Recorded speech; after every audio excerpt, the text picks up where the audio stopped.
Tayyab Bloch, अहम development हो रही है। चेयरमैन तहरीक इंसाफ की जो मुश्किलात हैं वो बढ़ती हुई नज़र आ रही हैं हमें, और इस केस में जो सज़ाएं हैं अगर उनको देखा जाए, जो प्ली ली गई है इस सीक्रेट एक्ट से मुतालिक, तो 53A काफ़ी संगीन जो सज़ाएं हैं वो दी जा सकती हैं। एक तो कम अज़ कम 14 साल की सज़ा है, दूसरा जो है आपको हमेशा के लिए जो सज़ाए मौत है उसकी सज़ा जो है वो भी सुनाई जा सकती है। तो आप इस मामले को कैसे देख रहे हैं?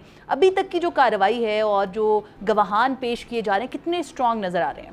देखिए, ये मामला ही तो इंतहाई संजीदा है, क्योंकि पाकिस्तान की तारीख में, या कि शायद अगर हम दुनिया की हिस्ट्री में देख लें तो ये शायद वैध अकलौता साइफर है जो डिकोड होने के बाद पब्लिक भी हुआ, फिर उसके ऊपर खेला भी गया और अवामी जज्बात भी उस पर उभारे गए।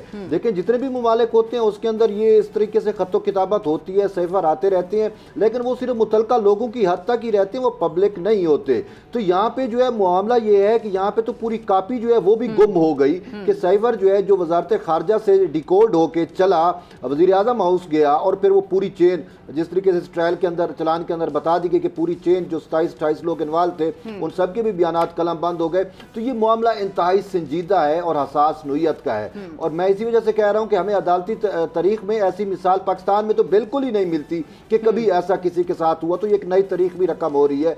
तो इसी वजह से इस मामले की संजीदगी को देखते हुए अब ये हमें नजर आ रहा है कि जिस तरीके से उनके ऊपर सेक्शन लगाई गई हैं, तो तहरीक इंसाफ के चेयरमैन को जो है वो डेथ पेनल्टी भी हो सकती है, जैसा आपने कहा, सजाए मौत भी हो सकती है, और फिर ये मामला जो है वो हसास होने के साथ साथ जो है स्ट्रांग नोयत का भी है, क्योंकि अभी तक वो साइफर की मुतलका कापी जो है वो नहीं मिली। हमें यहाँ पे पाकिस्तान में बैठे हुए अमेरिकन न्यूज़ जो पोर्टल है या न्यूज़ वेबसाइट्स है, वहाँ से चीज़ें आ जाती हैं साइफर डिकोड होके, इंटरनेशनल मीडिया, तो हमें नहीं पता।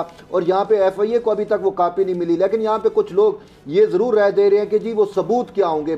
सबसे पहली बात है कि गवाह जो है उन्होंने तो अपने बयानात रिकॉर्ड कर दिए, जैसे इमरान ने कहा कि 164 का जो बयान है उसको तो नहीं जुटलाया जा सकता, और फिर वो भी कि जैसे कहते हैं ना, घर का भेदी लंका ढाए, तो बिल्कुल ऐसी बात है कि आजम बेदी के साथ तैयब इसमें अपने स्टेटमेंट भी उनके हैं जो 27 मार्च को उन्होंने स्टेटमेंट दिया था। उसके बाद फिर जब FIA में खुद जाके चेयरमैन PTI पेश हुए तोशा खाना केस में गिरफ्तार होने से पहले, उनके अपने बयानात में भी तजादात हैं, बिल्कुल उनके अपने बयानात में तजादात हैं, वो भी उनके खिलाफ इस्तेमाल होंगे। देखिए, जब इन्होंने जलसे में खड़े होकर वो साइफर जब पहली दफा मंजरे मंशा शहूद पे आया तो उन्होंने लहराया, बाद में कहते हैं कि वो साइफर नहीं था, यानी वो खुद अपनी चीजों से मुकरते भी रहे, मानते भी रहे। तो ये वो सारी चीजें जो है वो सफिशिएंट है, इनफ है जो है वो तहरीक इंसाफ के चेयरमैन को गिल्टी साबित करने के लिए, और वो तकरीबन गिल्टी हो भी चुके हैं, क्योंकि अभी तक वो कापी भी नहीं मिली, चीजें भी नहीं मिल रही, और वो लिंक जो है, वो लिंक जो चेन पूरी है, तो उस पूरी चेन ने जो है मेरे ख्याल में सारा इल्जाम जो है वो खुद तहरीक इंसाफ के चेयरमैन पे डाला है कि सारा कुछ इन्हीं की ही वजह से ऐसा हुआ।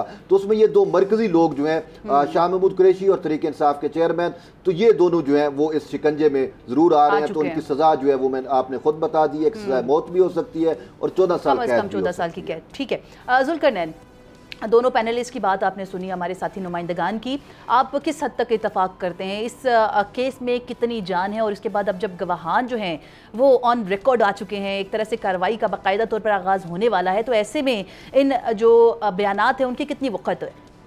देखिए नीलम, तैयब बलोच ने तो गिल्टी करार दे दिया दोनों को, और शायद सजाए मौत भी गालिबन सुना दी हो, तो ले चलें डायरेक्ट फांसी घाट पे ही। मामला ये है कि जो FIR है मेरे सामने वो है, मैंने अपने इसको मोबाइल में खोला हुआ है। इस FIR में साइफर की गुमशुदगी का कोई जिक्र नहीं है। FIR ये कह रही है कि जो साइफर के कंटेंट्स हैं उसका मिसयूज किया गया है अपने अल्टीरियर मोटिव्स के लिए, पॉलिटिकल गेन्स के लिए। अब मुझे पहले एक बात बताएं, जब साइफर की तहकीकात के लिए इन चैम्बर अपील लगी थी, जो एक पिटीशन आई हुई थी उस पर एतराज़ लगे और चैम्बर अपील हुई, मोहतरम जो अभी के चीफ जस्टिस है काजी फ़ाइज़ ईसा साहब, उन्होंने चैम्बर में अपील की समाअत की। उन्होंने उस वक्त कहा कि साइफर को मैं खोल भी नहीं सकता, मैं इसको हाथ भी लगाऊंगा तो मुझ पर भी ऑफिशियल सीक्रेट एक्ट लग जाएगा। अब साइफर के कंटेंट FIA के एक तफ्तीशी अफसर ने खोल के क्या पढ़ ली है, जो वो पढ़ने के बाद कह रहा है कि ये मिसयूज हुआ है। बिल्कुल ये पॉइंट है। जब जो सुप्रीम कोर्ट का एक जज उसको नहीं खोल सकता कि सीक्रेट एक्ट लग जाएगा, तो FIA का एक अफसर कैसे खोल सकता है उसको, और खोल के पढ़ भी सकता है और पढ़ के केस बना सकता है कि बाकायदा कि जी मिसयूज हुआ है। पहला सवाल तो ये है कि उस अफसर के ऊपर क्यों नहीं ऑफिशियल सीक्रेट एक्ट लगा। दूसरी चीज़ ये है कि कैबिनेट ने बजरिया सर्कुलेशन समरी अप्रूवल दे के उसको डिक्लासीफाई किया था। जब एक डॉक्यूमेंट डिक्लासिफाइड हो जाता है तो फिर ऑफिशियल सीक्रेट एक्ट उसके ऊपर लग ही नहीं सकता। और आजम खान साहब के जो बात हो रही थी एतराफ़ी बयान की, वो आपको याद होगा एक प्रेस रिलीज एतराफ़ी बयान आया था जिसमें लिखा हुआ था एक पैराग्राफ के अंदर कि यहाँ पे फलां वाली फुटेज चला देना, यहाँ पे फलां वाला शॉट चला देना, जिसको सारे इतराफी बयान की कॉपी करके चला रहे थे। उस वक्त इतराफी बयान आ चुका था। उसके बाद FIU उनको बुला रही है। अच्छा, मुकदमा भी उसके बाद हो रहा है। उसके बाद FIU इतराफी बयान के बाद मुकदमा हो रहा है। इससे ये टाइम लाइन सर देखते रहिएगा।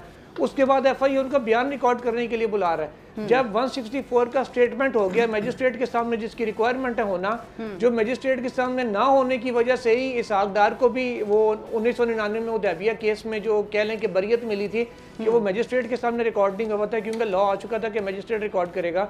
वो भी अगर मजिस्ट्रेट के सामने हो चुका है तो 164 के बयान के बाद 161 कभी भी रिकॉर्ड नहीं होता, जो बाद में FIA कर रहा था। तो ये पता नहीं किस किस्म की ट्रायल की प्रोसीडिंग्स हो रही हैं। अभी तक मेरी समझ से तो बालातर हैं ये सारी चीज़ें। सब्सक्राइब करें और बेल दबाएं ताकि कोई खबर रह न जाए।